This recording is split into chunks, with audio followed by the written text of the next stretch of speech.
नमस्कार, आप देख रहे हैं सुदर्शन न्यूज और मैं लावनी विनीत आप सभी का स्वागत करती हूं हमारे इस विशेष कार्यक्रम बदलता महाराष्ट्र में। भारत और वियतनाम के बीच द्विपक्षीय संबंधों को और अधिक मजबूत बनाने की दिशा में महाराष्ट्र सरकार एक विश्वसनीय और रणनीतिक भागीदार के रूप में लगातार काम कर रही है।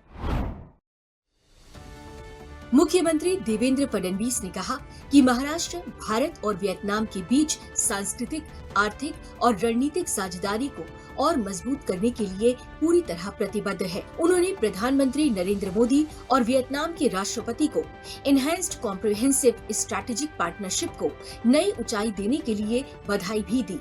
मुख्यमंत्री ने महाराष्ट्र की समृद्ध बौद्ध विरासत का उल्लेख करते हुए डॉक्टर बाबा साहेब अम्बेडकर की ऐतिहासिक भूमिका को भी याद किया। One of the most beautiful dimensions of India-Vietnam relations is our shared Buddhist heritage. Millions of Vietnamese citizens deeply revere the land where Lord Buddha attained enlightenment. Earlier this week, President To Lam visited Bodh Gaya.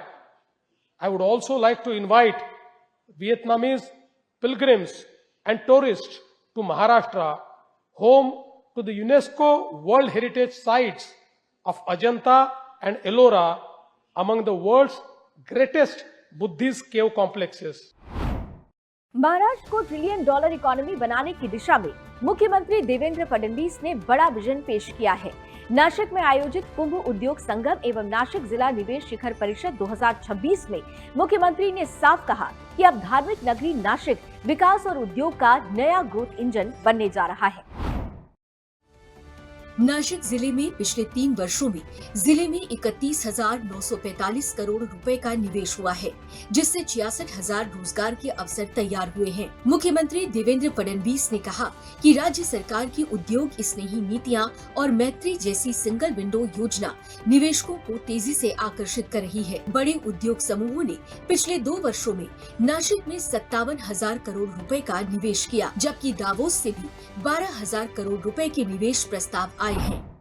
आज या कुंभामध्ये जवळपास राज्य सरकार 33,000 कोटी रुपयाची गुंतवणूक करत आहे। पण ही गुंतवणूक ही केवळ टेम्पररी गुंतवणूक नाही आहे। या गुंतवणुकीमुळे पुढचे 15-20 वर्ष हा जो काही नाशिक जिल्हा आहे, हा जिल्हा एक इंडस्ट्री करता आणि गुंतवणुकी करता मॅग्नेटच्या रूपाने तयार होतोय। कारण या ठिकाणी होणारी कामं जी आहेत यातनं एकीकडे शहर बदलत आहे, दुसरीकडे जिल्ह्यातली कनेक्टिव्हिटी ही पूर्णपणे बदलते आहे। महाराष्ट्र में खेल प्रतिभाओं को नई उड़ान देने की दिशा में उप मुख्यमंत्री एकनाथ शिंदे के नेतृत्व में एक महत्वपूर्ण और सकारात्मक कदम उठाया गया है। ठाणे जिले के बदलापुर में 13 से 17 मई के बीच छत्रपति शिवाजी महाराज चषक राज्य स्तरीय वॉलीबॉल स्पर्धा आयोजित होने जा रही है। 18 से 21 वर्ष आयु वर्ग के बालक और बालिकाएं इस प्रतियोगिता में हिस्सा लेंगे। ये आयोजन युवाओं को अपनी प्रतिभा दिखाने का बड़ा मंच देगा। महाराष्ट्र में खिलाड़ियों की सुविधा को ध्यान में रखते हुए सिडको के माध्यम से 25 लाख रुपए की निधि उपलब्ध कराने की घोषणा भी की गई है, जो सरकार की खेलों के प्रति प्रतिबद्धता को दर्शाती है। बदलापुर अब केवल शहर नहीं बल्कि खेल प्रतिभाओं की नई पहचान बनने की ओर बढ़ रहा है।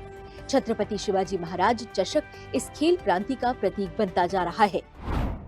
महाराष्ट्र सरकार प्रशासन को हाईटेक और भविष्य के अनुरूप बनाने की दिशा में लगातार बड़े कदम उठा रही है। मंत्रालय के त्रिमूर्ति प्रांगण में सामान्य प्रशासन विभाग की ओर से आयोजित टेकवारी 2.0 के अंतर्गत महाराष्ट्र प्रशिक्षण सप्ताह कार्यक्रम में मुख्यमंत्री देवेंद्र फडणवीस और उप मुख्यमंत्री सुनेत्रा पवार की प्रमुख उपस्थिति रही।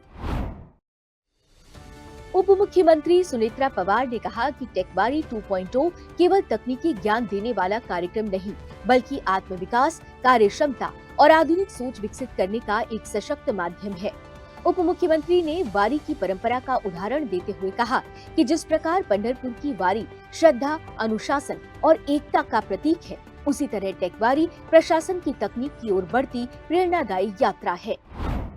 यामुळे नवीन क्रांती घडवून घेतलेली आहे।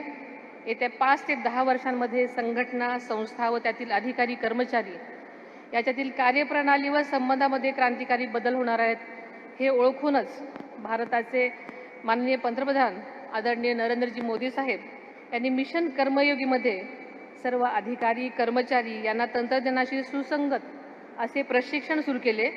त्याच्यामध्ये आज आपला महाराष्ट्र भारतात पहिल्या 3 मध्ये आहे. याचा मला विशेष आनंद आहे आणि मी शासनाचे मुख्य सचिव तसेच सामान्य प्रशासन विभागाच्या अपर मुख्य सचिव व सर्वच अधिकारी व कर्मचारी यांचे मी मनापासून अभिनंदन करते.